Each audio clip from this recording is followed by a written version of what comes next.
Good evening students.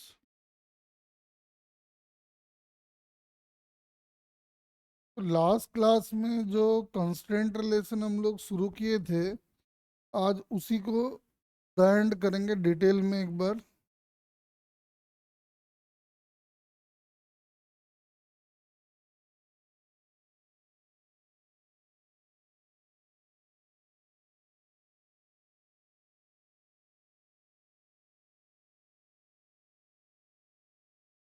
देखो, तो last class में हमने कुछ एग्जांपल्स लिए थे और कुछ एग्जांपल ले लेते हैं बुक वाले मेथड पे।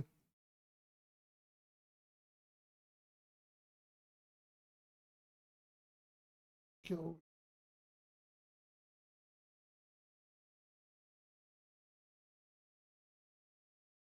देखो, जैसे मान लो कि ये एक वर्टिकल वॉल है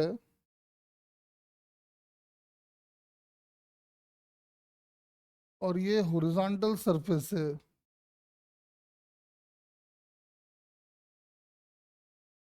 में हमने क्या किया है, एक रॉड ऐसे लीन कर दिया है।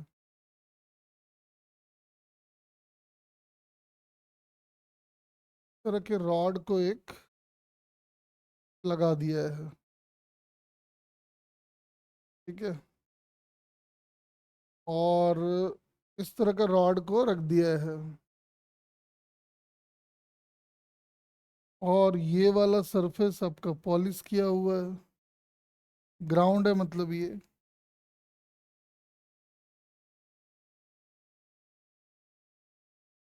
तो एक बात समझ में आ रहा है कि ये वाले एंड की मजबूरी है कि ये वाला इधर ही भाग सकता है,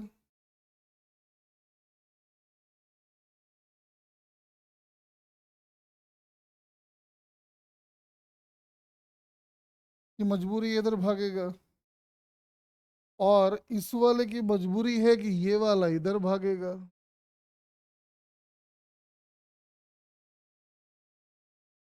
तो अगर हम इस वाले एंड का नाम ए कर दें और इस वाले की वेलोसिटी का नाम वी ए कर दें, इस वाले का एंड का नाम बी कर दे और इस वाले का नाम वेलोसिटी कर दे, और ये एंगल सपोज करो आपको थीटा दिया हुआ है, तो अपने को ए और बी की वेलोसिटी को आपस में रिलेट करना है कि V A by we B की वैल्यू कितनी होगी। तो आगे तो इसके और भी मेथड है, लेकिन अभी हम लोग जो बुक वाला मेथड कर रहे हैं तो उसी को हम अप्लाई करेंगे। कैसे अप्लाई करेंगे, ध्यान से देखो। हम ये मान ले रहे हैं कि ये वाला डिस्टेंस जो हमारा है ये एक्स है,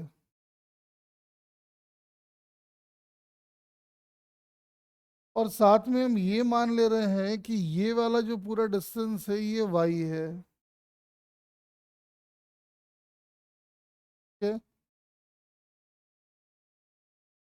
तो एक बात समझ में आ रहा है कि इन एक्स और वाई के टर्म में जो रॉड का लेंथ होगा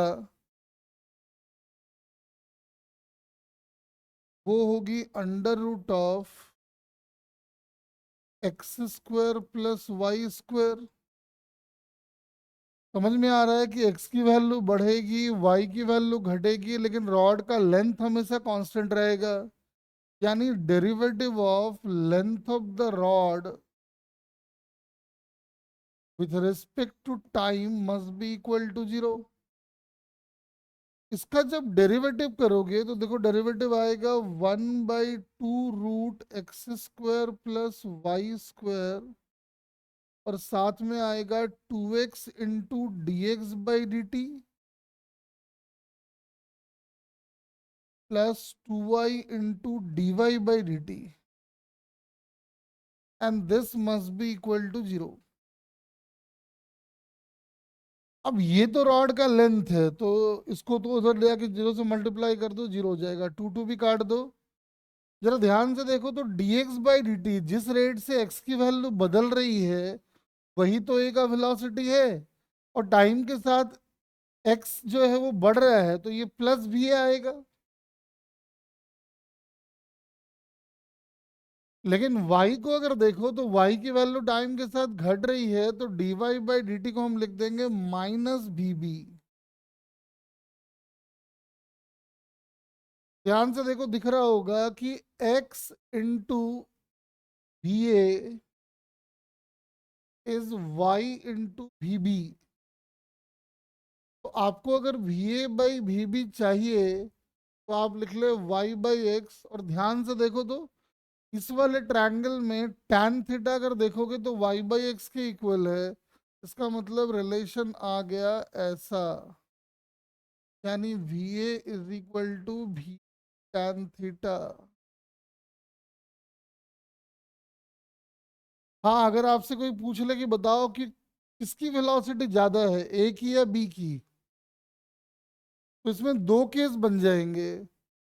जब थीटा की value less than pi by four होगी तो tan theta less than one होगा, यानी V A by we b will be less than one, यानी we a less than v b. और जब थीटा की value greater than pi by four होगी तो समझ में आ रहा है कि we a greater than v b. और जब theta exactly pi by four होगा उस समय दोनों की वेलोसिटी सेम हो जाएगी। अरे बोलो, बात समझ में आया क्या?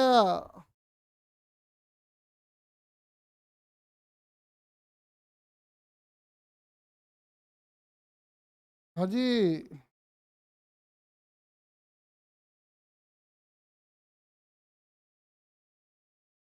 अरे जल्दी जल्दी रिस्पॉन्ड कर। देखो, और भी कुछ एग्जांपल लेते आ जाओ। जैसे एक एक एग्जांपल आप लो, चलो ट्राई करो। जैसे ये है अपना सरफेस, ठीक है। हाँ, सरफेस ले लो और इसको थोड़ा सा इधर कर देते हैं। और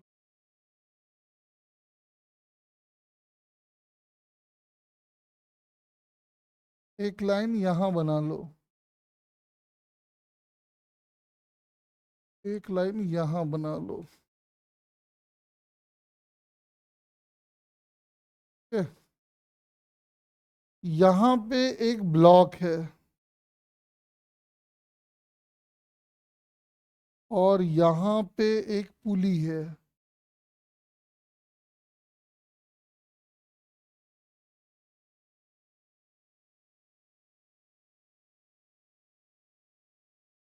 ऐसा। और यहाँ पे एक और ब्लॉक है।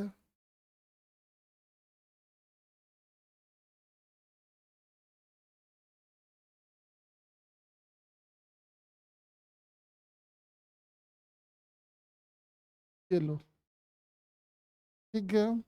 और एक रस्सी हमने ऐसे अटैच कर दिया है,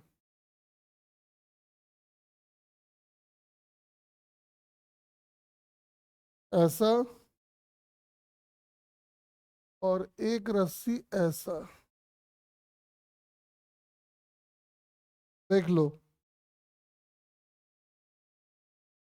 एक डॉटेड लाइन ऐसा है।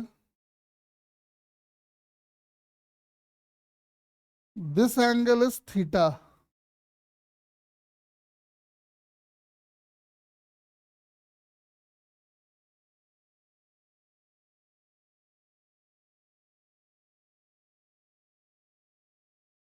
ये मान लो भाग रहा है इधर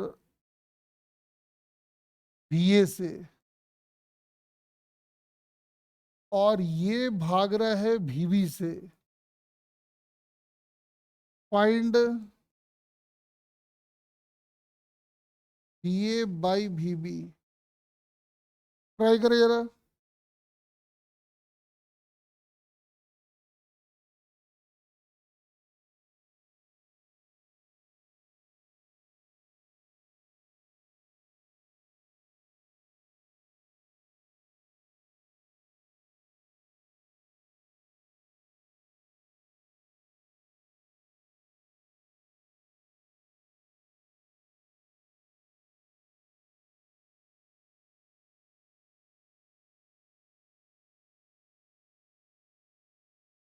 फटाफट ट्राई करो जरा।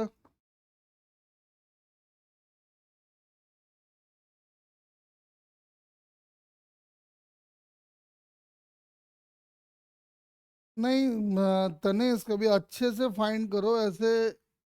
वो टेंशन वेंशन वाला अभी मत लगाओ, अभी जो सीखे हो वही लगाओ।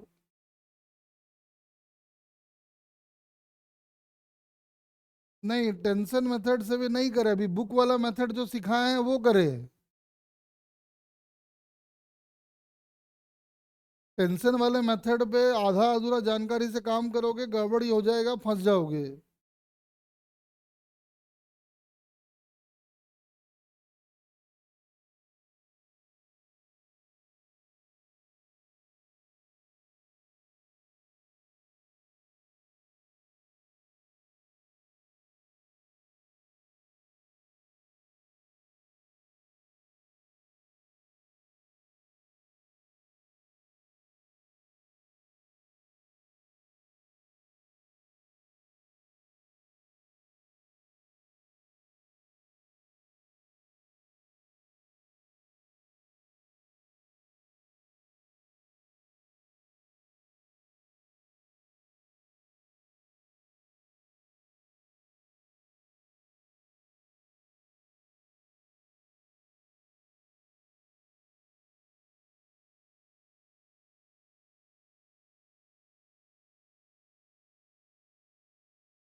हाँ, अभी एकदम ना बेसिक से जो भी तरीका बताया है, सिर्फ उसी को लगाए।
जल्दी, फिर वही तरीका है बिल्कुल।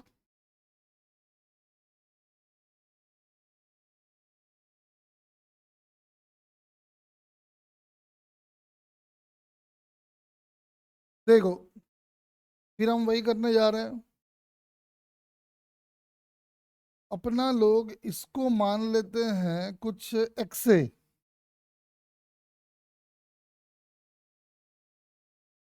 ठीक है। ये वाला डिस्टेंस कभी बदलने वाला नहीं है, तो इसका नाम रख लेते हैं डी।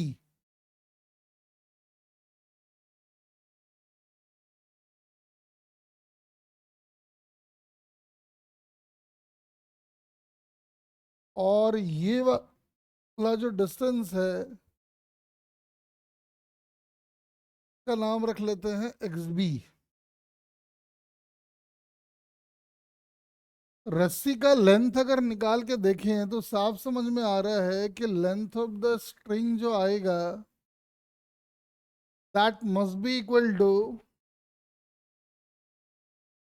एक्स ए का स्क्वायर प्लस डी स्क्वायर का रूट प्लस एक्स बी। और चूंकि लेंथ ऑफ द स्ट्रिंग हमेशा कांस्टेंट रहना है so derivative of length of the string must be zero. तो इसका जो डेरिवेटिव आएगा ये आ जाएगा 1/2 रूट एक्स ए का square plus d square into 2 dx into dx by D T. और साथ में ये आ जाएगा dxb/dt and this must be zero. उसे टू काट भी दो। एक्स से बाई ये जो क्वांटिटी आपको दिख रहा होगा वो ध्यान से देखो तो कॉस थीटा है ये। और चूंकि एक्स की वैल्यू टाइम के साथ घट रही है और जिस रेट से ये घट रहा होगा वही तो वी है।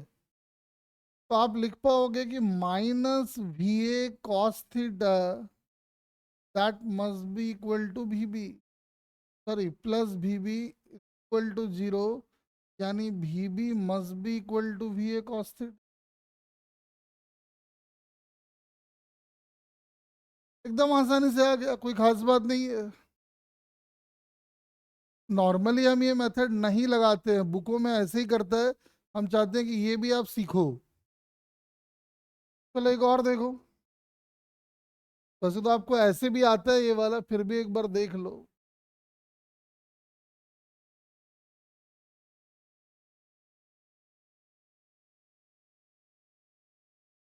देखो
वैसे तो ये आसान क्वेश्चन है, कोई खास बात नहीं है। लेकिन हम चाहते हैं कि बुक वाले मेथड से आप सबको चार चार मेथड से जान जाओ।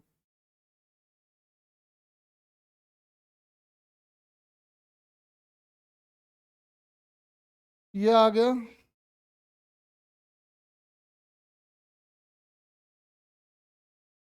एक ब्लॉक है यहाँ पे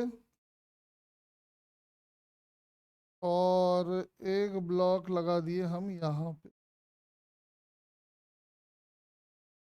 ऐसा। ठीक है, इस ब्लॉक का नाम अपना लोग कर दिए हैं ए और इसका नाम कर दिए हैं बी। बोला बताओ जी भी एक की वेलोसिटी है कुछ तो दूसरे की कितनी होगी, मतलब भी ए बाई भी बी बताओ। ठीक है, वैसे तो आपको पता है कि इसका रिलेशन क्या वैसे क्या होगा बताना, भी ए बाई भी बी क्या होगा, पहले भी हम आपको बता चुके हैं।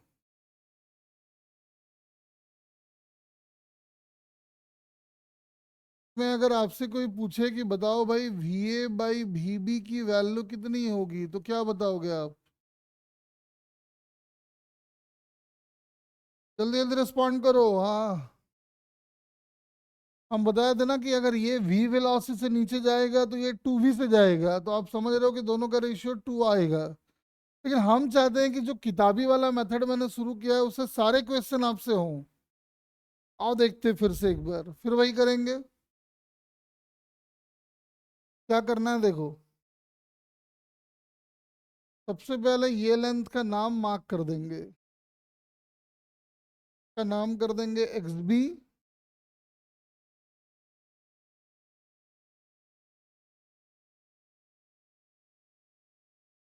का नाम कर देंगे एक्स ए। ठीक है, और एक ये वाला रस्सी का भी नाम रख लेंगे, ये वाला। के ऊपर वाला रस्सी किसी काम का है नहीं, जान के उसमें माथा पच्ची नहीं कर रहे हम। वैसे अब चाहो तो उसका नाम भी रख सकते हो, वैसे किसी काम का नहीं है। जो ये वाला रस्सी है ना, ये वाला रस्सी और ये वाला रस्सी किसी काम का नहीं है, तो हम माथा पच्ची, ऊपर वाला काम का नहीं है, छोड़ दिए हैं। इसको लिख दो एक्से। ठीक है, और इसको लिख दो एक्स बी। इसको जाओ तो छोड़ दो, तो हटा दो, इसको नहीं लिखते। ये जो पूरी रस्सी है ये वाला, इसका लेंथ लिखने जा रहे हैं हम लोग, क्या क्या आएगा।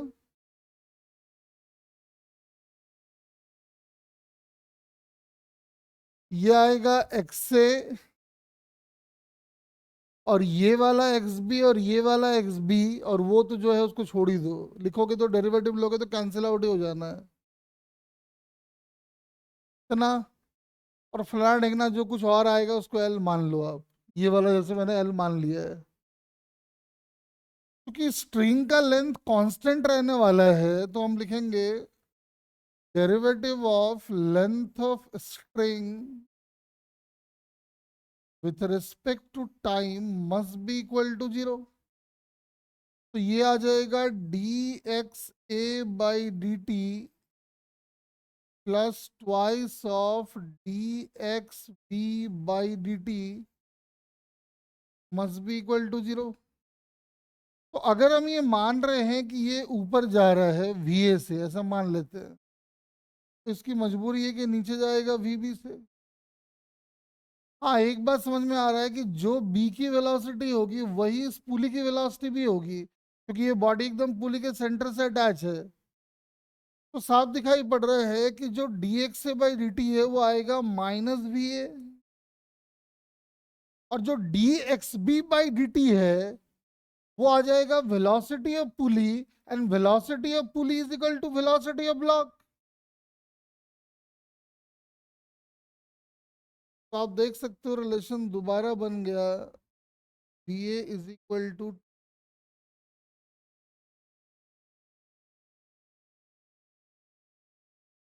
अरे बोलो, क्लियर है क्या?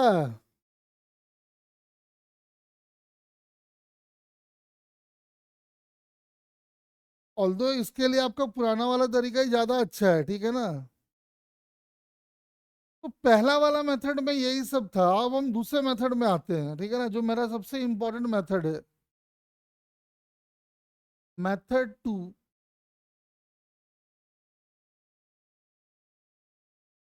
तो हम कहते हैं वर्चुअल वर्क।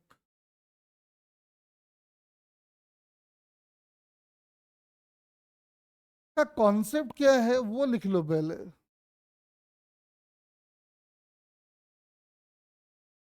लिखो,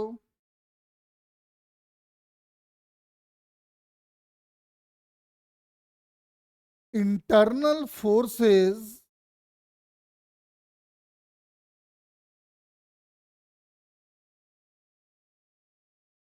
internal forces always form action reaction pair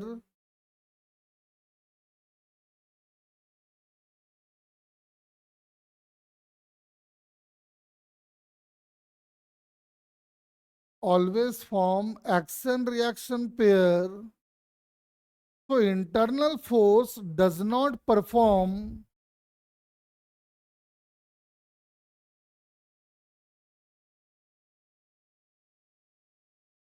so internal force does not perform any work on the system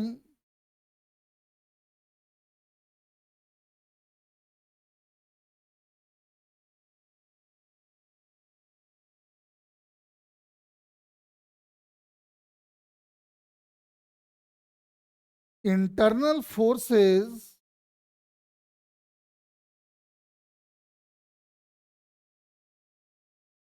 may perform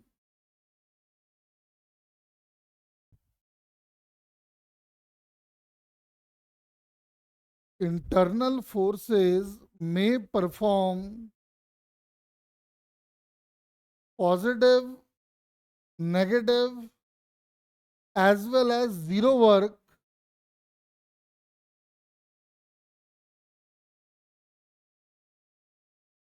internal force can perform positive, negative, as well as zero work on an individual body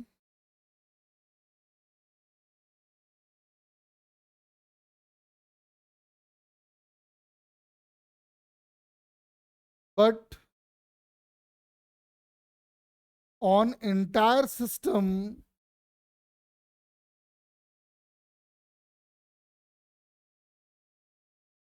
work done by the internal forces is always zero.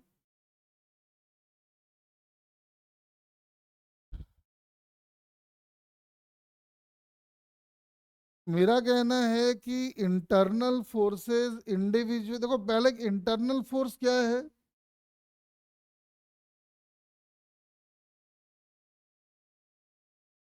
Internal force वो है जो action reaction pair form करे।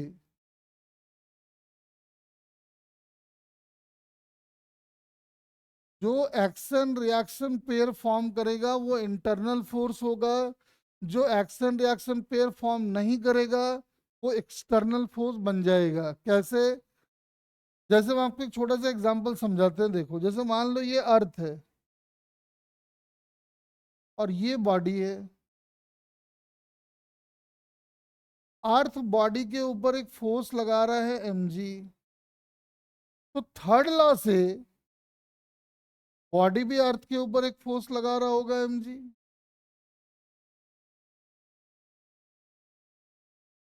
आपका system अगर ये पूरा है,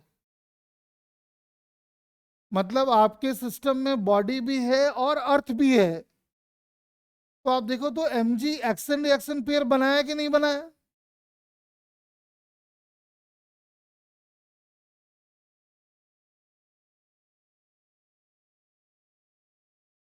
इसका मतलब अभी mg कौन सा फोर्स है, इंटरनल या एक्सटर्नल?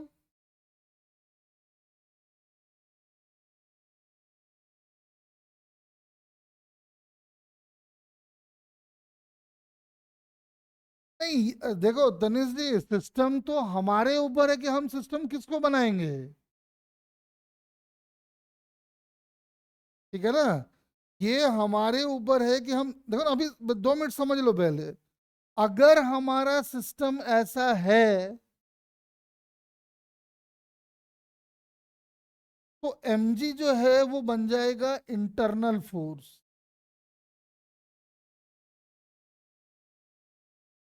लेकिन अगर आपका सिस्टम में सिर्फ और सिर्फ ये है,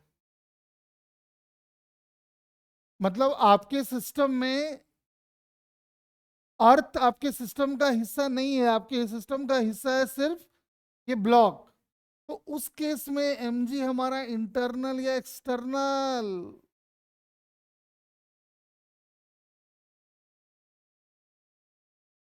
अब जो ये mg है वो बन गया एक्सटर्नल फोर्स।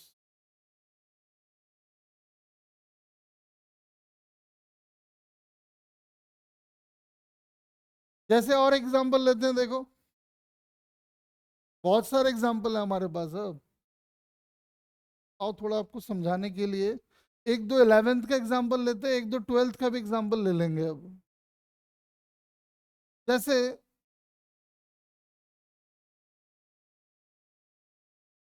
मान लो ये एक ब्लॉक है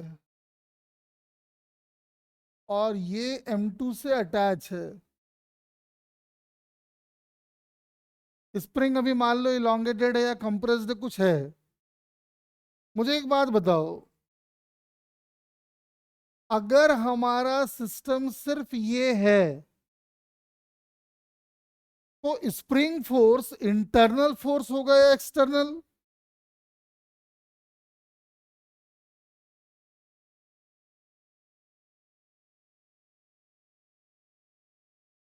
अगर हमारा सिस्टम सिर्फ ये है तो M2 एक्सटर्नल या एक्सटर्नल, इंटरनल या एक्सटर्नल? अरे जल्दी जल्दी रिस्पॉन्ड कर। ये सब बातें हमको वर्क पावर एनर्जी में भी हेल्प करेगा और मोमेंटम वाले चैप्टर में भी हेल्प करेगा। लेकिन मुझे एक बात बताओ, अगर हम दोनों को ट्रीट कर ले लाइक ए सिस्टम, अब स्प्रिंग फोर्स कैसा है, इंटरनल या एक्सटर्नल?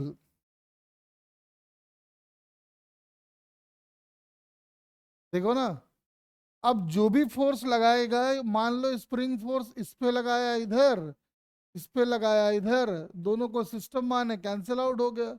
अगर मान लेते कि स्प्रिंग में इलॉन्गेशन रहा होगा तो स्प्रिंग फोर्स आएगा इधर और इधर, फिर भी आप देखो दोनों एक दूसरे को कैंसिल आउट कर जाएगा। तो ये अपना चॉइस है कि हम सिस्टम किसको बना रहे हैं। जैसे और एग्जांपल देखो, एक एग्जांपल और समझा देते हैं, ग्रेविटेशन का एग्जांपल ले लेते हैं। देखो, ये M1 मास है,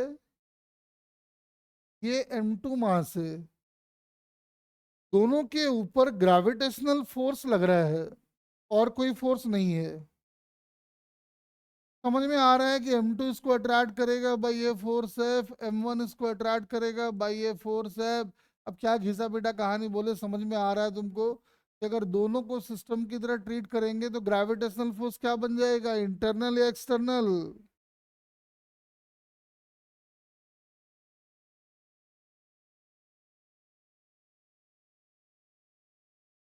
अब जैसे अभी हम लोग इलेक्ट्रोस्टैट पढ़े, इलेक्ट्रोस्टैट में आपने देखा कि ये Q1 चार्ज है, ये Q2 चार्ज है। Q1 ने Q2 के ऊपर जितना फोर्स लगाया, Q2 ने Q1 के ऊपर उतना ही फोर्स लगाया। दोनों को सिस्टम की तरह ट्रीट करेंगे तो इलेक्ट्रोस्टैटिक फोर्स इंटरनल।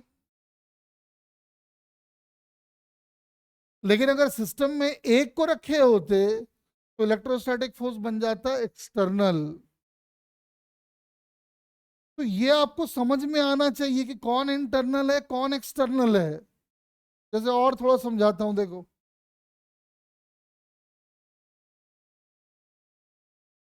क्या कर दे, और एग्जांपल ले लेते हैं।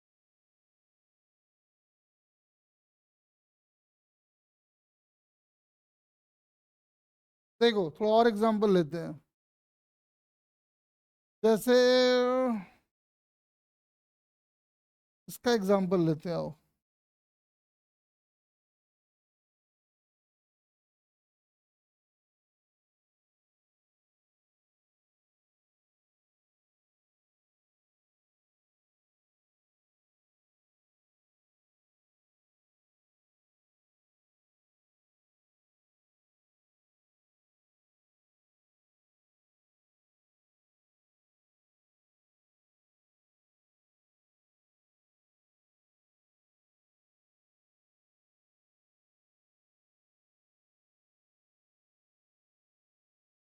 देखो,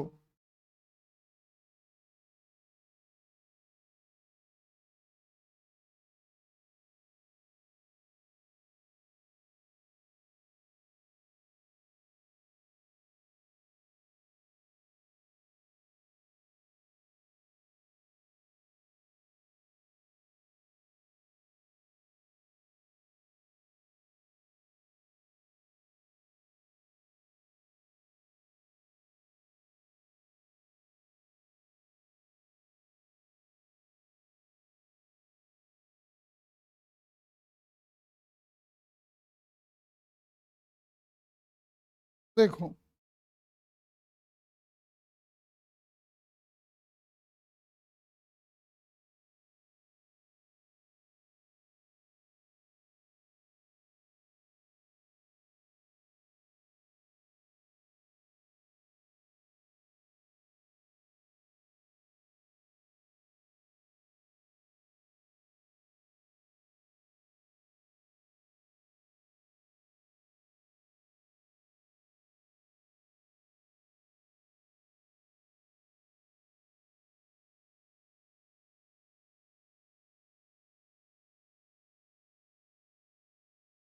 और ये एंगल है थीटा। ठीक है, अब मुझे मान लो कि इसका ये बॉडी कुछ नीचे आ रहा है V1 से, और ये बॉडी कुछ इधर भाग रहा है V2 से। अपने को V1 V2 को रिलेट करना है। तो मुझे एक बात बताओ, यहाँ पे नॉर्मल, देखो यहाँ पे क्या क्या फोर्स लग रहा है, ध्यान से सुनना। एक नॉर्मल लगेगा इधर, और एक नॉर्मल लगेगा इधर। ठीक है, एक नॉर्मल लगेगा इधर, का नाम हम N1 कर देते हैं, और इसका नाम आपके लिए हम N2 कर देते हैं। एक नॉर्मल यहां लग रहा होगा, का नाम N3 कर लिया, और एक नॉर्मल यहाँ पे N4 होगा। हम रिलेट करना चाहते हैं, मान लो कि V1 और V2 को आपस में रिलेट करना चाहते हैं। तो इसका मतलब एक बात कंफर्म हो गया कि जो हमारा सिस्टम होगा वो ये होने वाला है।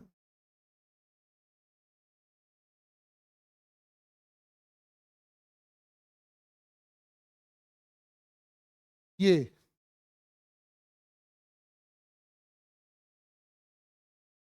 मतलब मैंने सिस्टम का हिस्सा बनाया है, एक तो रॉड को और एक इंक्लाइंड को। अब ध्यान से देखो तो, कौन कौन सा नॉर्मल एक्शन रिएक्शन पेयर बना रहा है।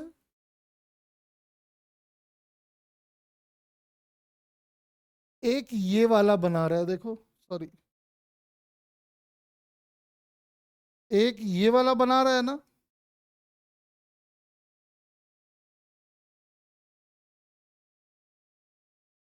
ये नहीं बना रहा है। ये बनाता भी तो मेरे किसी काम का नहीं था। क्यों नहीं था? देखो ध्यान से, N1 लग रहा है ऊपर, और इसका डिस्प्लेसमेंट होगा इधर। वर्क डन कितना आएगा?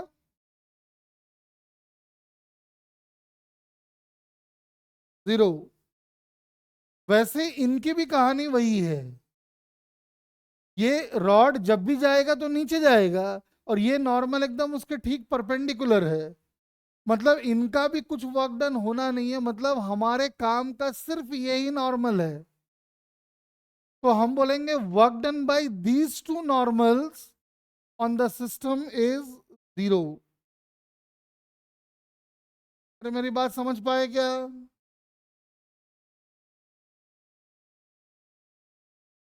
जैसे एक एग्जांपल और लेते हैं, देखो।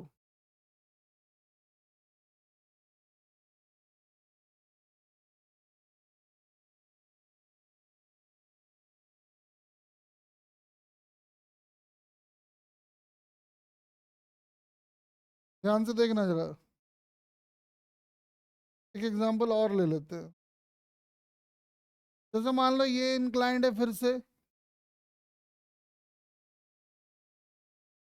और एक इस तरह का रॉड ले लिया हमने,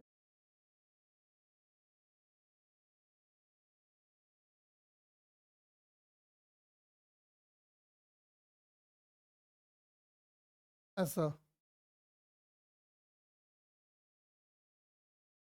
ये अपना हॉरिजॉन्टल फ्लोर पे भाग सकता है,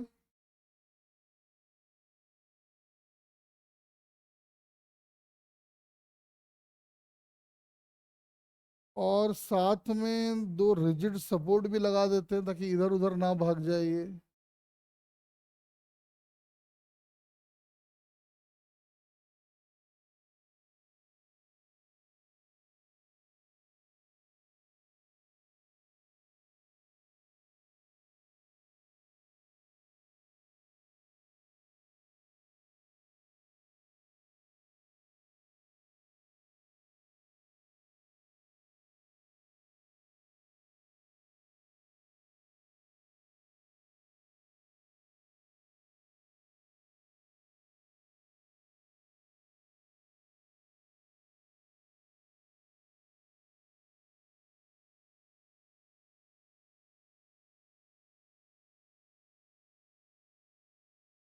जैसे ये कर दिया।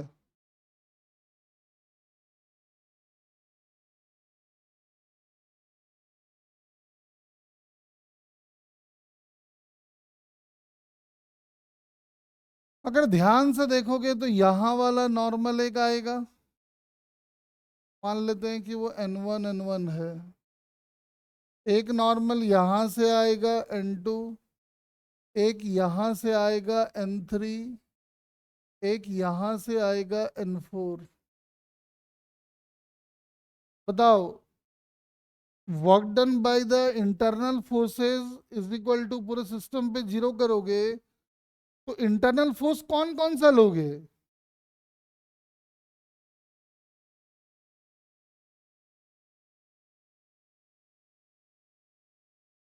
बताओ जल्दी से। तो समझ में आ रहा है कि इंटरनल फोर्स का काम यहाँ पे एक्शन रिएक्शन पेयर केवल N1 बना रहा है जो वर्क डन में पार्टिसिपेट करेगा। तो आगे चल के हम लिखेंगे कि N1 जो है इंटरनल फोर्स है, का मतलब इसका सिस्टम पे जब वर्क डन निकालेंगे तो वर्क डन हमेशा जीरो आएगा।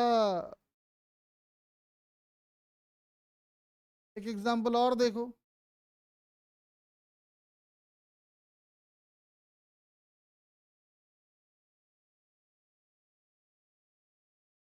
एक एग्जांपल और देख लेते हैं, आ जाओ। एक पुली वाला सिस्टम देख लेते हैं। जैसे ये रिंग है,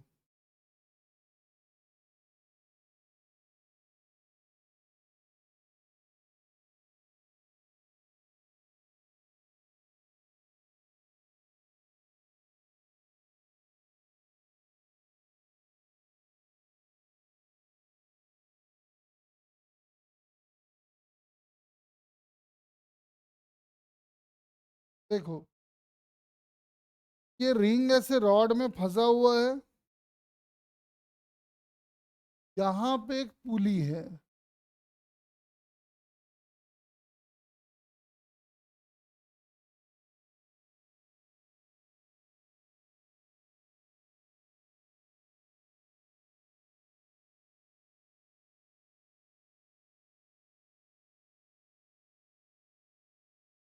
ऐसा, और इसको ऐसे हैंग कर,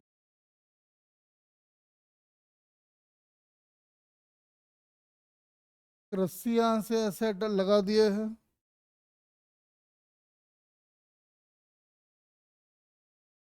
और इधर से अपना एक ब्लॉक लगा दिया है ऐसा। This angle is theta. मान लो ये V1 से भाग रहा है और ये V2 से भाग रहा है। तो अगर ध्यान से देखो तो यहाँ पे इंटरनल फोर्सेस कौन कौन से हैं, देखो एक तो रॉड और रिंग के बीच का नॉर्मल, और दूसरा ये वाला टेंशन, तीसरा जो फोर्स लग रहा है वो है ग्रेविटी। लिख देते हैं, ठीक है ना। पहला है normal between ring and rod.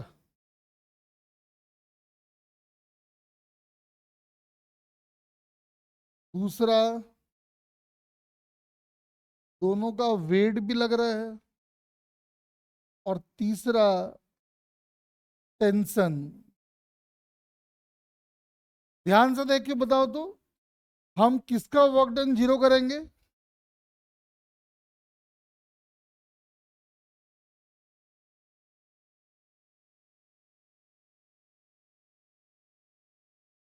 ये जो नॉर्मल वाली कहानी है, ये वर्क डन में पार्टिसिपेट करेगा या नहीं करेगा?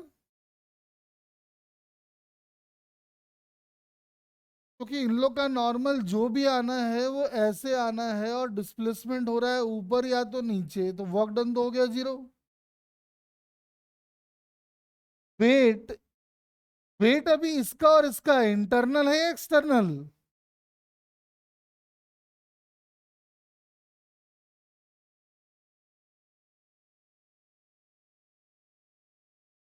हाँ जी बताइए।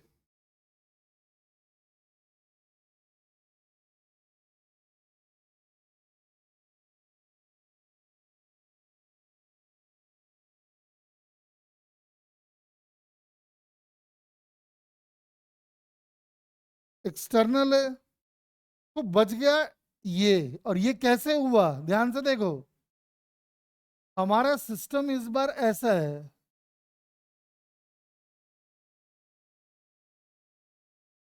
क्या इस सिस्टम में टेंशन इंटरनल है या नहीं है?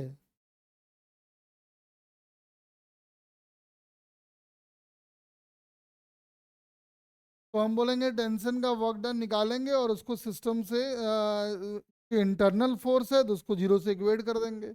मतलब ऐसा काम आपको करना है। आओ थोड़ा सा हम लोग रियल में प्रैक्टिस करना शुरू करते हैं, आ जाओ।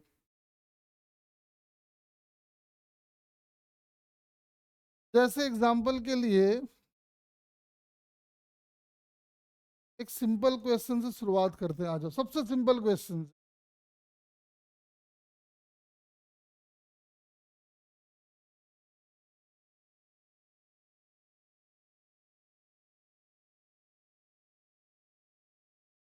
ऐसा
देखो,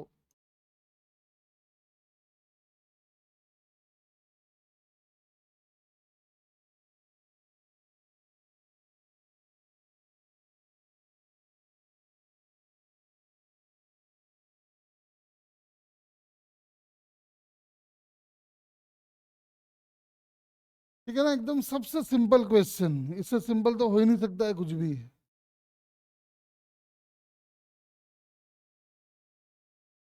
अब कैसे अप्लाई करते हैं, ध्यान से सुनना जरा। जैसे मान लो ये वन है, एक मिनट, सपोज ये वन है और ये टू है।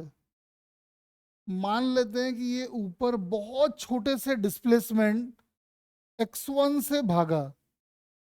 वैसे ध्यान रखना ये डिस्प्लेसमेंट बहुत छोटा है, लिटरली इसको dx1 लिखना चाहिए लेकिन हम लोग x1 लिखते हैं।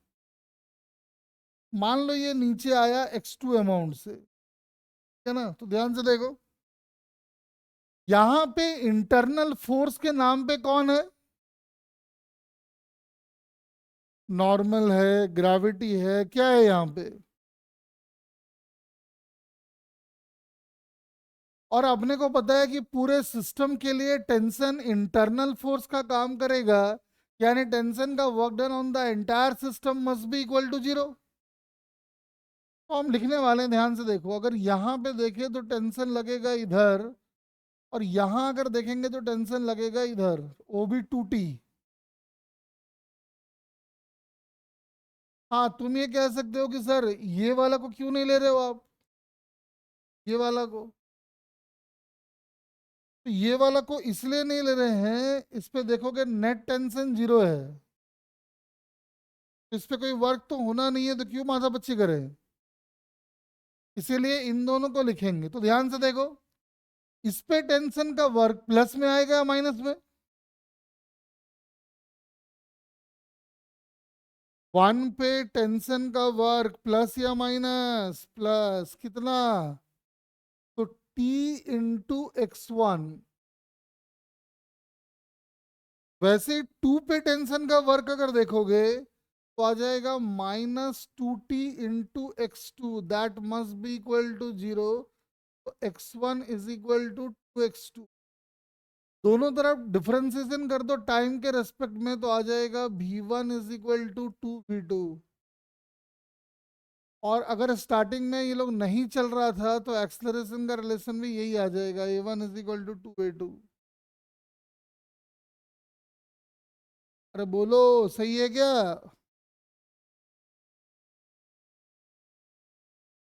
चलो अब हम कुछ क्वेश्चन दे रहे हैं, जरा फटाफट करके दिखाओ।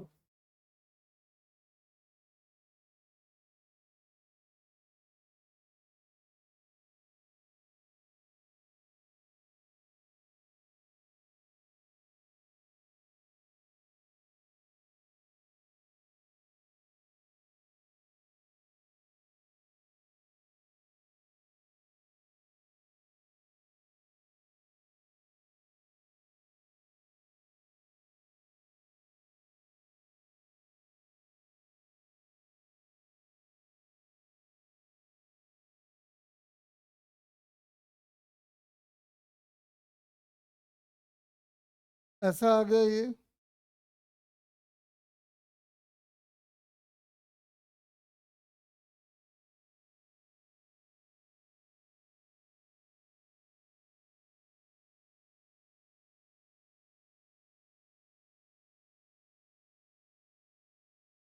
देखते जा रहा क्या कर रहे हैं मुझको।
देखो,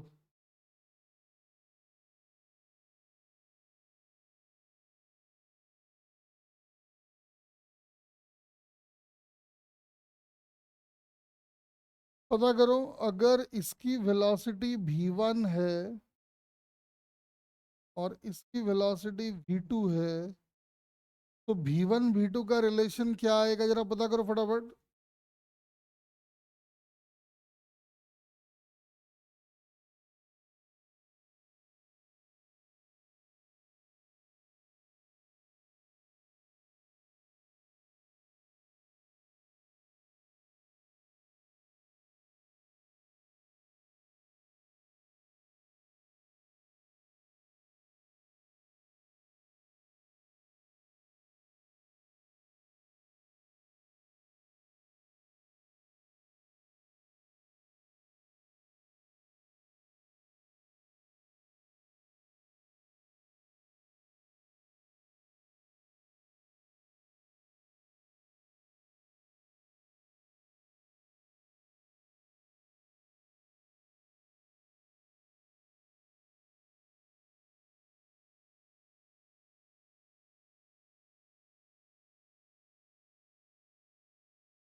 पता करो।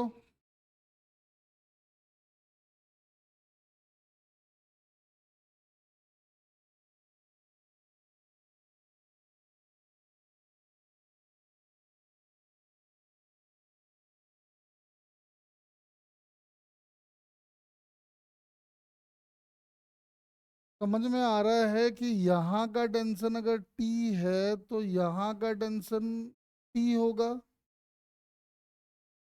ये वाला टू टी है तो ये भी टी हो जाएगा। और ये टू टी है तो ये फोर टी, मतलब ये फोर टी हो जाएगा। पता, देखो सुनो, इस तरह के क्वेश्चन में ना इतना भी मत किया करो, ऐसे किया करो। देखो, इधर V1, इधर V2। V1 में टेंशन का जो कोएफिशिएंट आ रहा है उससे मल्टीप्लाई कर दो, टी आ रहा है तो 1 से मल्टीप्लाई कर दो। V2 में अगर देखोगे तो टोटल 70 आ रहा है तो 7 से मल्टीप्लाई कर दो, तो आंसर ही आ गया। काहे इतना माथापच्ची करोगे? अरे बोलो, बात समझ में आई क्या?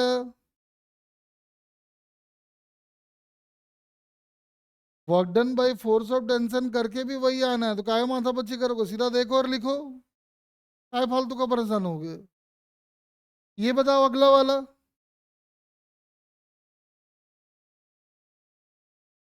सीधा देखो और बताओ अब। काहे इतना टेंशन वेंशन का वर्क वर्क में माथापच्ची करोगे?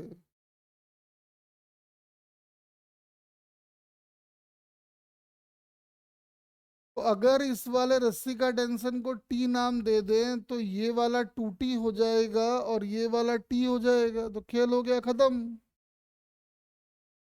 एक तरफ लिख लो V1 और एक तरफ लिख लो V2। V2 में देखो टेंशन आ रहा है 3T, तो मल्टीप्लाई कर दो 3 से। V1 में आ रहा, कॉन्सेप्ट वही है, ठीक है ना? उसी का ऑब्जर्वेशन देख के मैंने छाप दिया है। अरे बोलो, समझ गए क्या ये?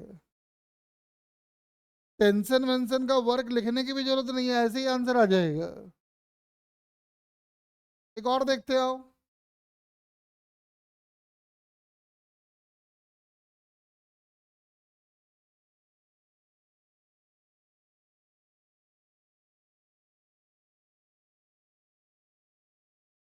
तो समय ही बचाना है तो ऐसे ही बचा लो, क्या माथा पच्ची करोगे?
देखो,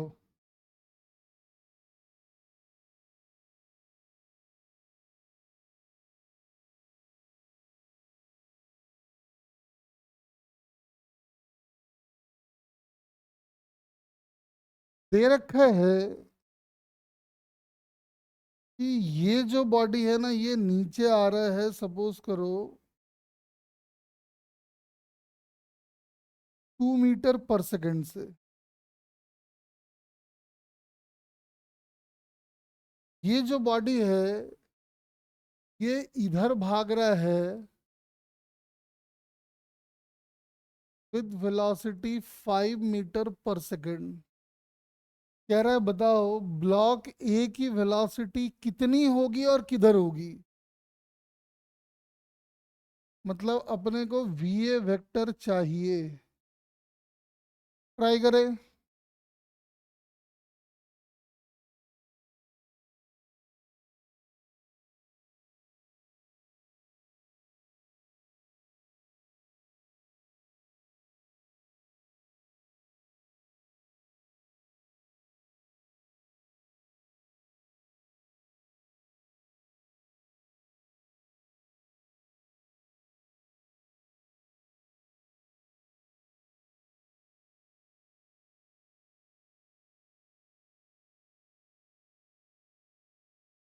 देख लो।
देखो अब जैसे यहां दे दिया है,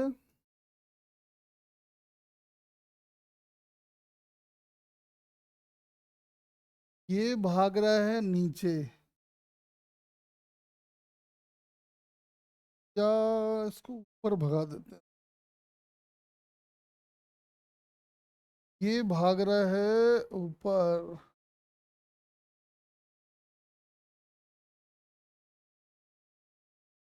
और मान लो इसके ऊपर भागने की रफ्तार जो है वो कुछ 10 मीटर पर सेकेंड है। तो बताओ ब्लॉक ए का क्या होगा। पता कर लो तो। यहाँ देख लो, ये किधर जाएगा नहीं मालूम है, तो मैंने मान लिया इधर ही जाएगा, एक्से से। का नाम बी कर देंगे तो ये जा रहा है इधर, एक्स बी। टेंशन लेकिन लग रहा है इधर, का नाम कर देंगे एक्स सी। टेंशन लेकिन लग रहा है इधर। यहाँ पे टेंशन का वर्क आएगा टी इंटू एक्स ए। यहाँ टेंशन का वर्क आएगा T into X B into cos pi. Cos pi is -1। और यहाँ अगर ध्यान से देखें तो आ जाएगा -2t × xc = 0। कुल मिला के आ गया इधर x से, that must be equal to xb + 2xc। एक बार डिफरेंशिएट कर दिए तो va आ गया vb + 2vc। vb आपको दे रखा था 5, और ये 2 और 2 4, प्लस में आ रहा है, मतलब जो डायरेक्शन मैंने एज्यूम किया था वो एकदम सही है। चलो ये वाला बता दो फटाफट।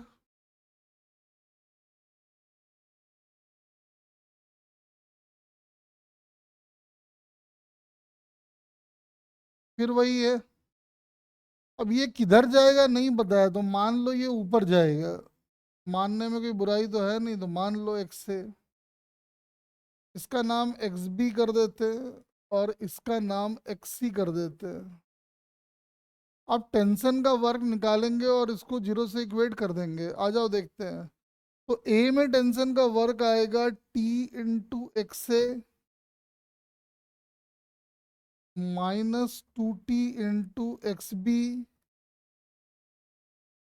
+t × xc must be equal to 0। तो आप देख सकते हो कि x से आ जाएगा 2xb - xc, और टाइम डेरिवेटिव ले लेंगे तो आ जाएगा va = 2vb - vc। b की वेलोसिटी आपको दिख रहा है, 2 और 2 4 हो गया, और vc अपना 10 आ गया। -6 मीटर पर सेकंड का मतलब ये है कि जिधर हमने डायरेक्शन एज्यूम किया है वो गलत है। ए नीचे आएगा और उसकी वेलोसिटी 6 मीटर पर सेकंड होगी। अरे बोलो हाँ कि ना। नाडो कुछ तो बोल दो। चलो और थोड़ा आगे बढ़ते हैं, आओ। थोड़ा और, थोड़ा सा मुश्किल करते हैं अब इसको। देखो, थोड़ा सा डायग्राम में धीरे धीरे ना, मतलब ये डायग्राम थोड़ा अच्छा वाला बनाएंगे। थोड़ा सा टाइम लग जा रहा है नया नया, लेकिन उम्मीद है कि थोड़ा सा अच्छा डायग्राम बनता है ना, तो सॉल्व करने में भी मन लगता है।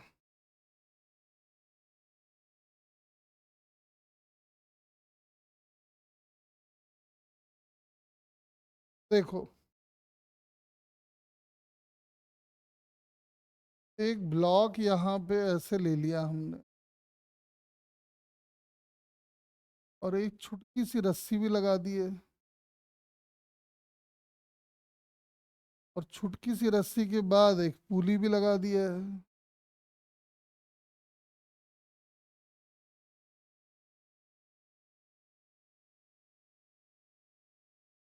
के बाद हम लोगों ने इसमें लगा दिया एक ऐसा,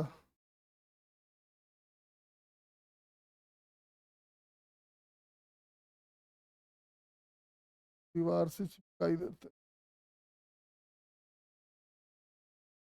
के बाद हम लोग ले लिए यहाँ पे एक पुली।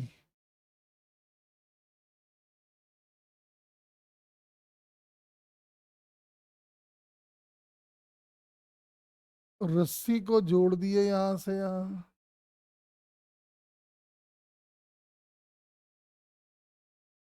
और एक रस्सी को ऐसे बढ़ा दिया आगे,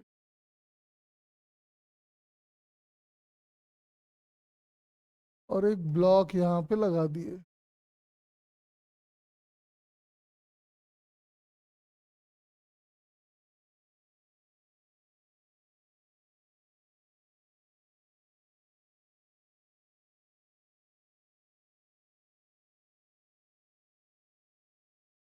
देखो,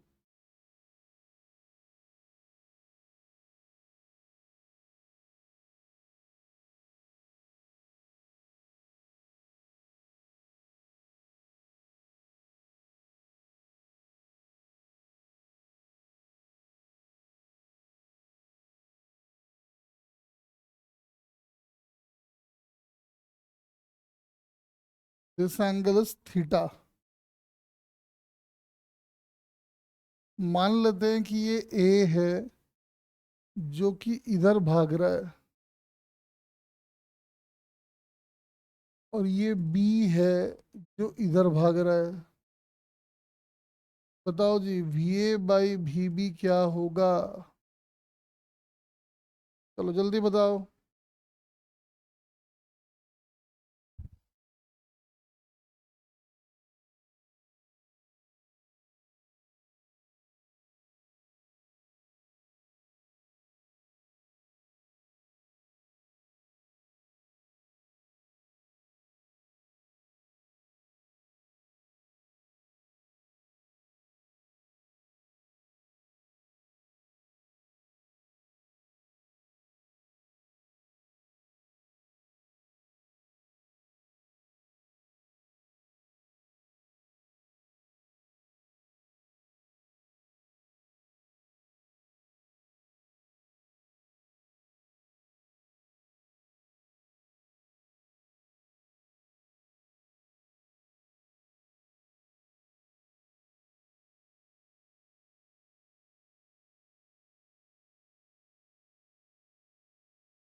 ट्राई करते जाओ।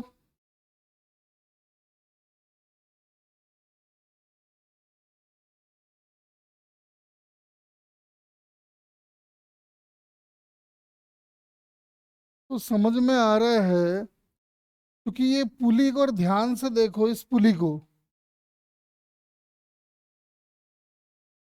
इस पुली को अगर हम ध्यान से देखें तो समझ में आ रहा है, इस पुली का अलग से हम एफबीडी बनाते हैं, ठीक है ना? तो एफबीडी ऐसा नजर आएगा।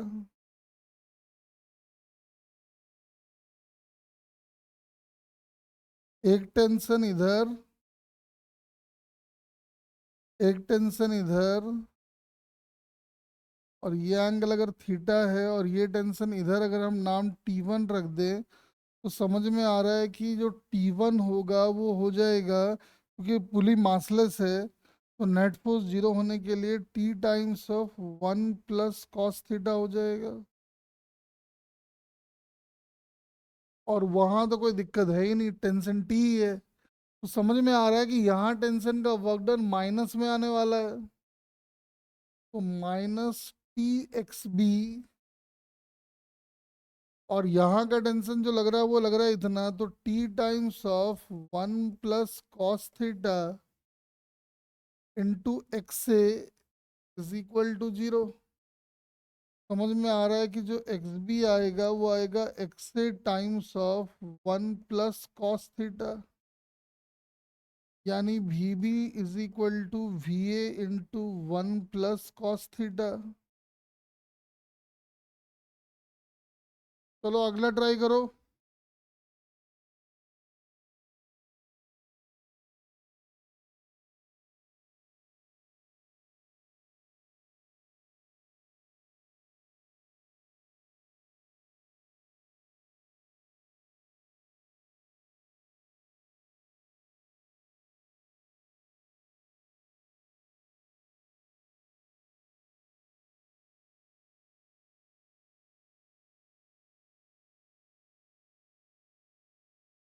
वैसे ही अगर हम लोग इस एफबीडी इस पुली को अगर ध्यान से देखें,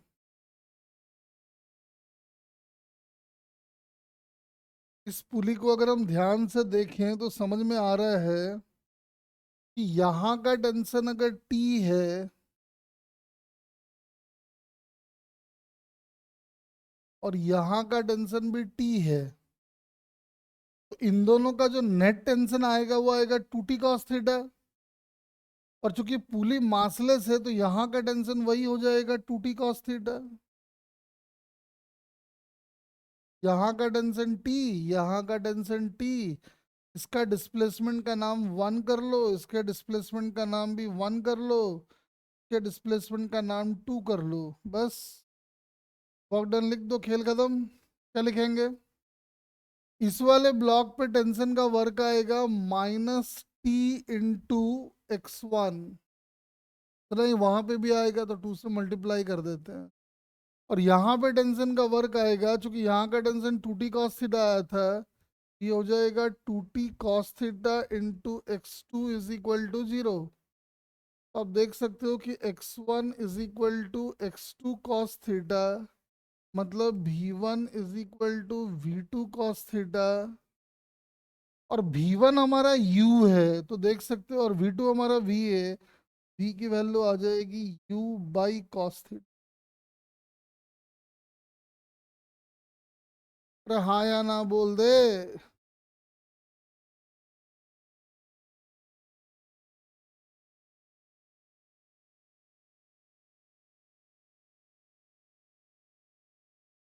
एक और देखो।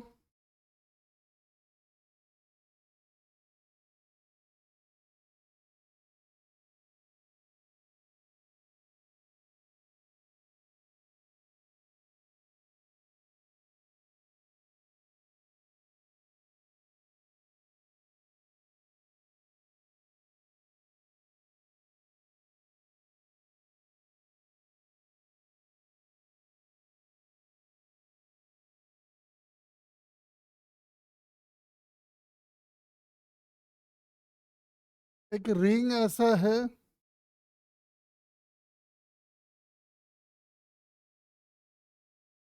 अगर एक ऐसा पुली है,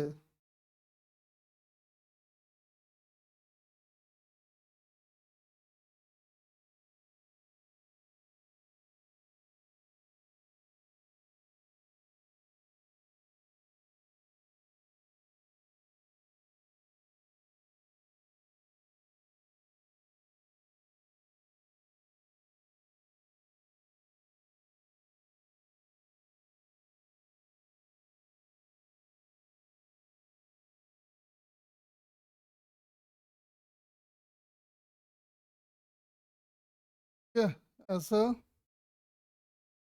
और एक यहाँ ले लो आप।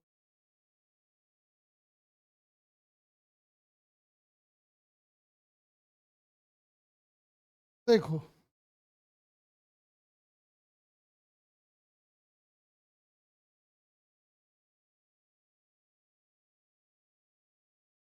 दिस एंगल इज थीटा,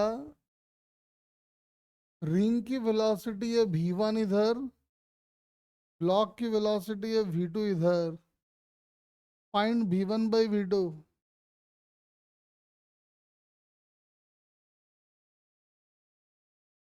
चलो एक अच्छा क्वेश्चन कराता हूँ, बहुत देर हो गया एक घिसा पीटा कराते हुए। एक इन लोगों में अच्छा वाला कराता हूँ, चलो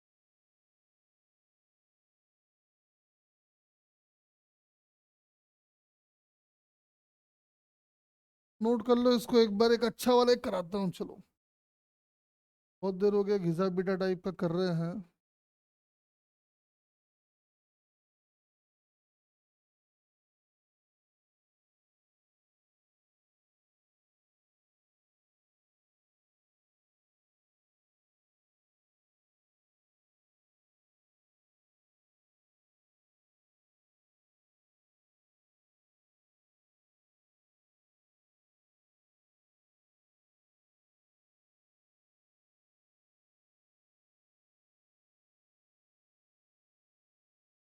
देखो, अच्छा क्वेश्चन कराता हूँ, देखो। बस अकल लगाना वरना गड़बड़ हो जाएगा।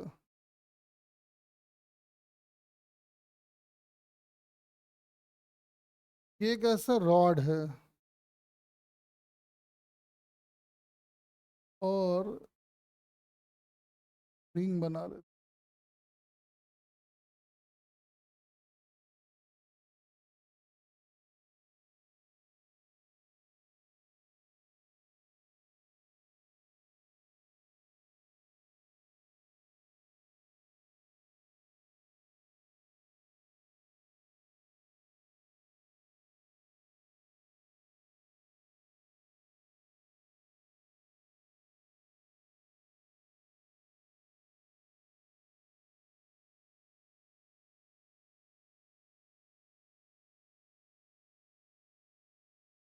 ये ऐसा आ गया,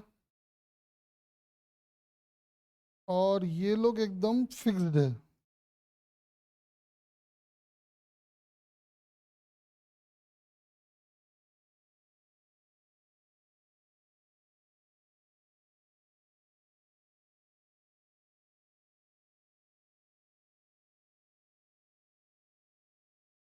के बाद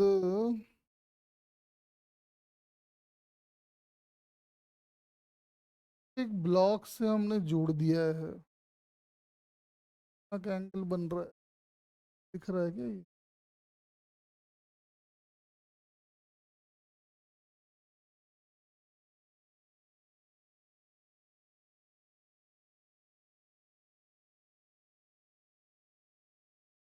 देखो, पूरा 53 का एंगल है ये।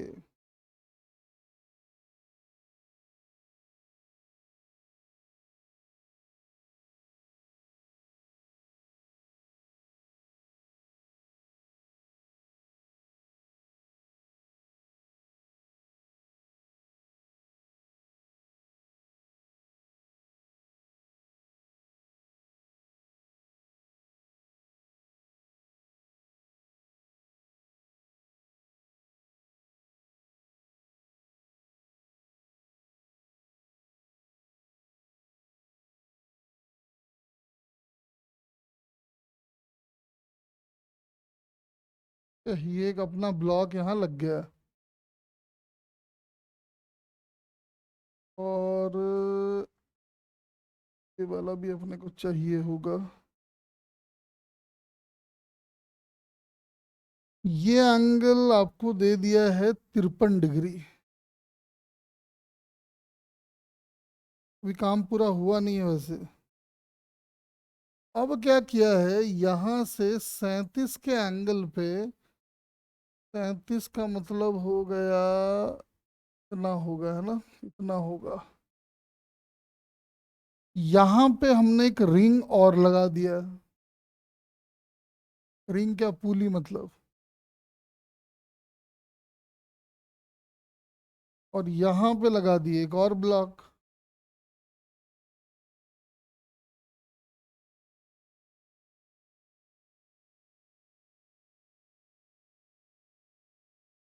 एक मिनट रुक जाना, क्या कर ले।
इस बॉडी की वेलोसिटी जो है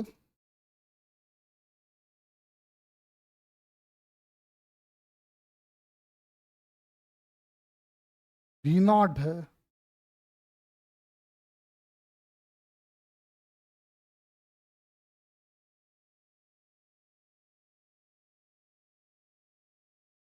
तो आपको बतानी है कि रिंग की वेलोसिटी कितनी होगी और इस ब्लॉक की वेलोसिटी कितनी होगी। ट्राई करो, ये बहुत बढ़िया क्वेश्चन है। ये रिंग है,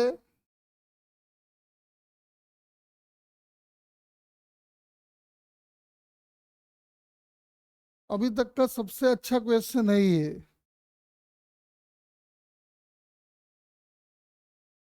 रिंग की मजबूरी है कि रिंग रॉड के अलोंग ही भाग सकता है। हाँ, ये वाला अगर आपने कर लिया हो, यहाँ टेंशन आएगा इधर, यहाँ टेंशन आएगा इधर, तो समझ में आ रहा है कि V2 और V1 दो बॉडी हो तो एक बार में लिख दिया करो। यहाँ टेंशन का जो कोएफिशिएंट आएगा वो आएगा 1, और यहाँ जो टेंशन का कोएफिशिएंट आएगा इसको चलाने वाला वो है T cos थीटा, तो यहाँ लगा डाल दो cos थीटा, तो आंसर ये आ गया। तो यही आया क्या, देख लो।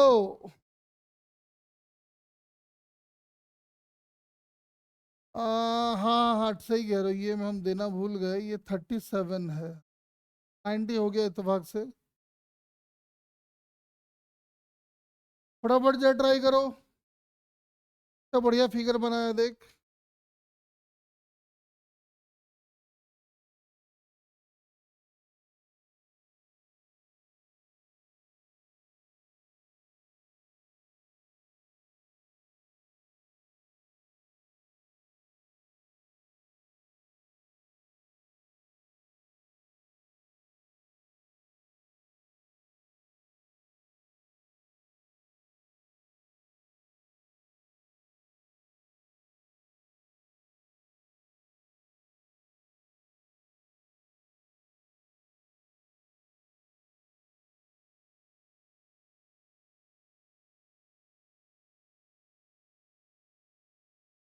दूसरे ब्लॉक की तो वेलोसिटी निकालनी है मुस्कान।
जल्दी जल्दी बताओ।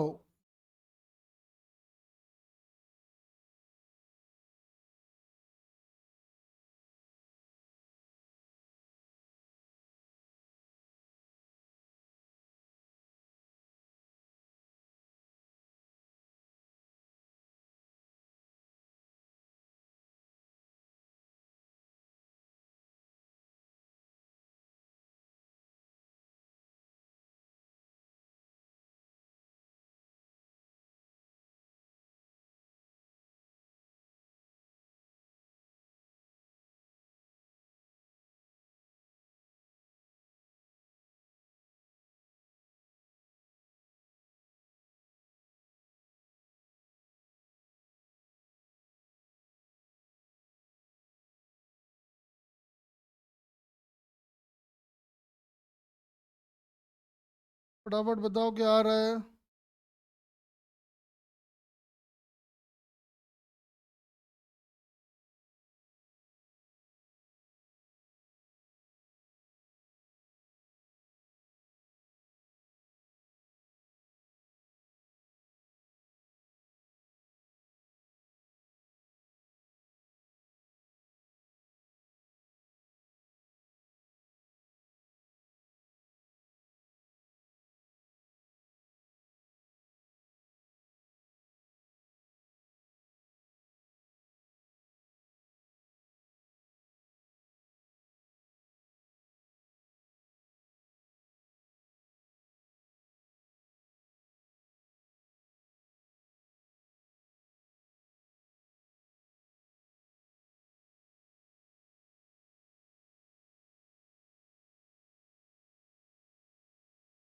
तो समझ में आ रहा है कि पहले इन दोनों को अगर आप रिलेट कर लो तो समझ में आएगा कि जो work done by force of tension करोगे तो दिख रहा है velocity of ring is equal to velocity of block, या भी नॉट कर लो, में 1 से मल्टीप्लाई होगा और उसमें टी कॉस 53 से मल्टीप्लाई होगा। तो टी कॉस 53 कितना होता है? कॉस 53 कितना होगा रे? यहाँ 3/5 से मल्टीप्लाई कर दो तो वेलोसिटी ऑफ रिंग तो आ गई। अब अगली बार रिंग और ब्लॉक के बीच में अगर लगाओ तो क्या होगा? तो velocity of block is equal to velocity of ring, लेकिन इस बार ये काम आने वाला है तो ये आ जाएगा cos 37, मतलब 4/5। वेलोसिटी ऑफ रिंग आप निकाल चुके थे, 5v0/3। आंसर आ गया, देख लो, 20v0/15, यानी 4v0/3। और देख लो, बड़ा अच्छा क्वेश्चन है। यहाँ पे इसका चलना, इसके चलने से ये चल रहा है। पहले इन दोनों को रिलेट किए, फिर इन दोनों को रिलेट किए। अरे बात समझ में आ गया क्या?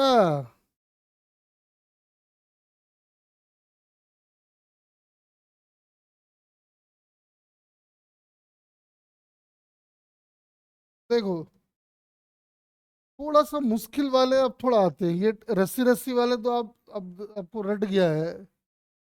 तो बिना रस्सी वालों पे आते हैं जो कि मुश्किल होता है थोड़ा।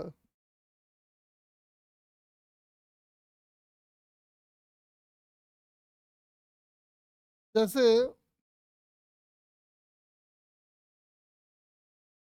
ये एक ब्लॉक है,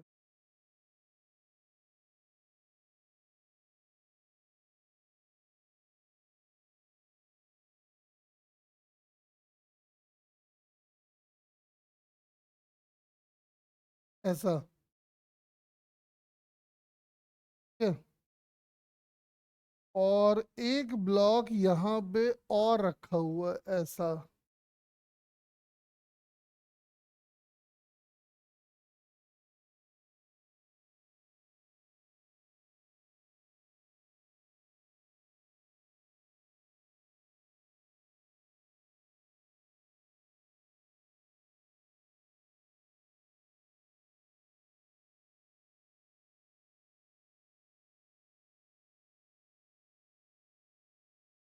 है ना, ये दिख रहा है आपको?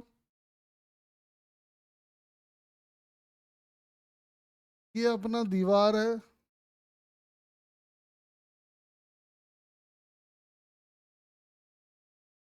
और समझ में आ रहा है अपने को कि ये वाला एंगल जो अपना है ये होने वाला है थीटा।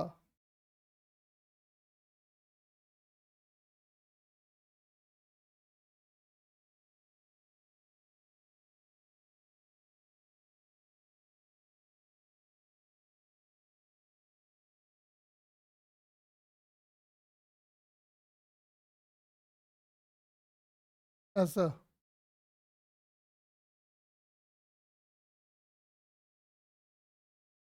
जब इसको छोड़ेंगे तो समझ में आ रहा है कि ये आएगा नीचे और ये भागेगा आगे।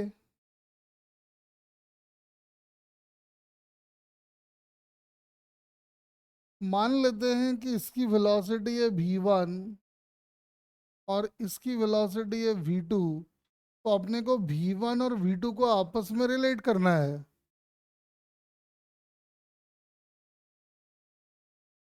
तो अब क्या करेंगे जरा ध्यान से सुनो, क्योंकि अब टेंशन तो नजर नहीं आ रहा है। अब रस्सी का टेंशन वेंशन आपको दिखाई पड़ नहीं रहा है। तो अब कैसे काम करेंगे, ध्यान से सुनो। मुझे एक बात बताओ, कहाँ का नॉर्मल इंटरनल फोर्स की तरह बिहेव करेगा, बताओ जरा।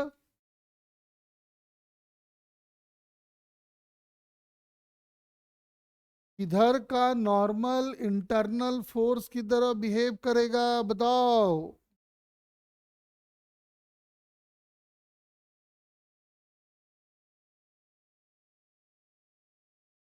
अरे यही तो नॉर्मल इंटरनल फोर्स का काम करेगा। देखो ध्यान से, और कोई है ही नहीं। बस तो अब खेल खत्म। इधर आएगा एक नॉर्मल, इधर आएगा एक नॉर्मल, ध्यान से देखना। इस ब्लॉक को चलाने में नॉर्मल का ये वाला कंपोनेंट रिस्पॉन्सिबल है, तो ये थीटा। समझ में आ रहा है कि भैया ये भी थीटा। तो एन का इधर वाला कंपोनेंट कॉस थीटा और इधर वाला component N sine theta. Similarly इसको अपोज करने वाला जो इंटरनल फोर्स है वो ये है, और ये एंगल है थीटा, तो ये आ जाएगा एन कॉस थीटा। ये वाला किसी काम का है नहीं, क्योंकि वर्क डन में उसका जीरो हो जाना है, तो फिर भी हम लिख दे रहे हैं, आगे से लिखेंगे भी नहीं। जिसका नाम वन है उसका v1 वाले को वन कर रहे हैं, v2 वाले को टू कर रहे हैं, तो वर्क डन लिखेंगे और जीरो से इक्वेट करेंगे। देख ध्यान से, अगर वन वाले को देखो तो वन वाले में वर्क डन होगा N sine theta into x1, और टू वाले में साफ साफ दिख रहा है कि वर्क डन नेगेटिव में आएगा और वैल्यू होगी N cos theta into x2 and that must be equal to zero. तो आप देख सकते हैं कि रिलेशन बन जाएगा x is equal to x1 tan theta, मतलब v2 is equal to one tan theta. अरे बोलो हाँ कि ना।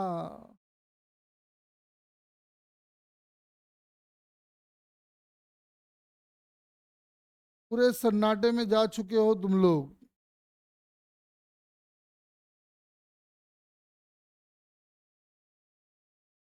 अरे आया कि नहीं आया बता ना। बस, और कोई है नहीं क्लास, सब भाग गए क्या? सनी शुभम भाग भूग गया क्या रे, तुम लोग क्लास में है भी?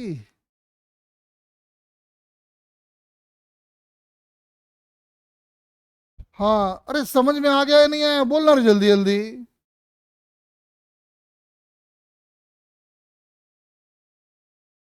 चलो अब आ गया ना। मतलब देखो, कहने का मतलब है कि केवल टेंशन वाले में नहीं, टेंशन के अलावा और भी केसेस सब जगह लगेगा ये। चलो एक और देता हूँ, आ जाओ।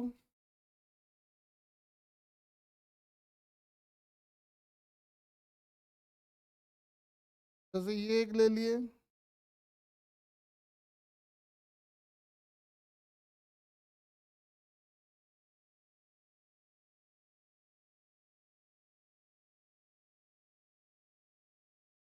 देखो अच्छे से।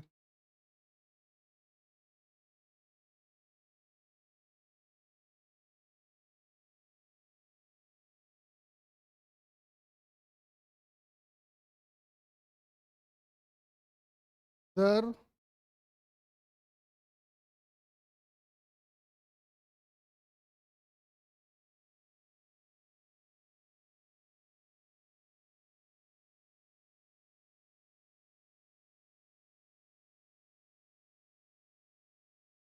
इधर, और क्या करते हैं, सपोर्ट लगा देते हैं।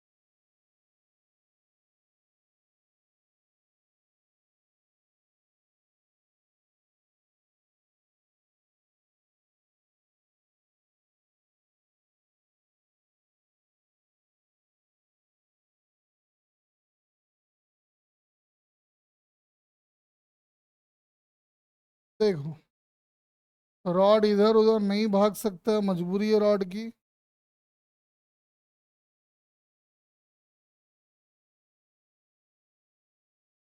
This angle is theta.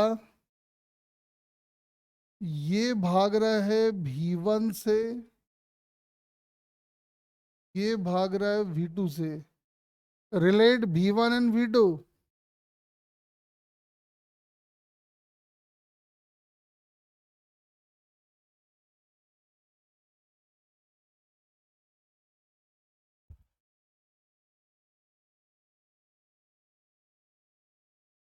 Relate V1 and V2।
जल्दी जल्दी रिलेट करो।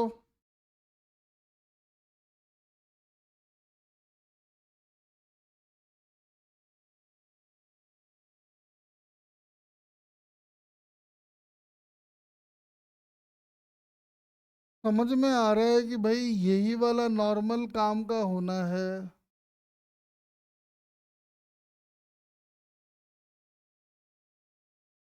अब ये नॉर्मल काम का होना है तो इसमें नॉर्मल का इधर वाला कंपोनेंट वर्क करेगा, तो ये एंगल थीटा, तो ये भी थीटा, तो ये कॉस, ये साइन। वैसे ही ये अगर थीटा है तो ये भी थीटा ही हो गया, तो एन का इधर वाला कॉस वाला कंपोनेंट आ गया, खेल खत्म। क्या चाहो तो लिख दो, V1 इंटू नॉर्मल का coefficient sine theta, V2 into normal का कोइफिशिएंट कॉस थीटा। देख सकते हो रिलेशन बन गया, V2 is V1 tan theta.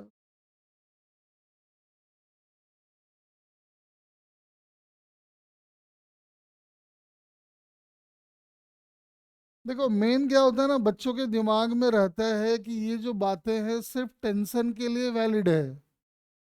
ऐसा नहीं है, ये टेंशन के लिए नहीं, कोई भी इंटरनल फोर्स हो ये सबके लिए वैलिड रहेगा। ये बात समझ में आया क्या? मुझे लगता है तुम लोग जो पहले लगाते होगे तो टेंशन वेंशन में तो ठीक लगाते होगे, ये सब में तुम लोग नहीं लगाते होगे, मुझे पूरा भरोसा है।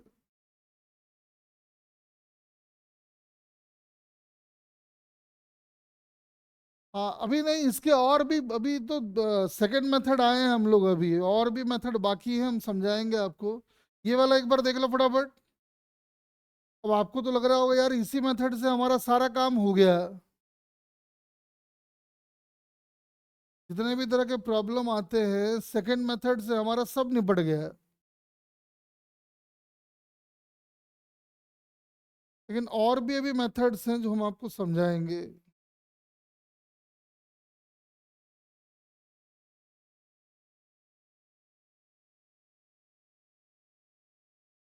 एक और है, उसको जरा ट्राई कर लें।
सेकंड वाला आ गया क्या सबका? हाँ, आ गया। मुझे लगा हम वेट कर रहे थे।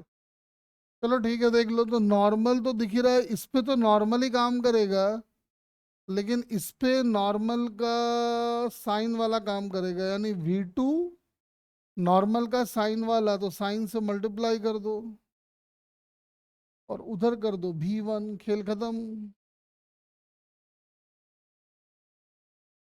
तो आज यहीं पे क्लास द एंड कर रहे हैं।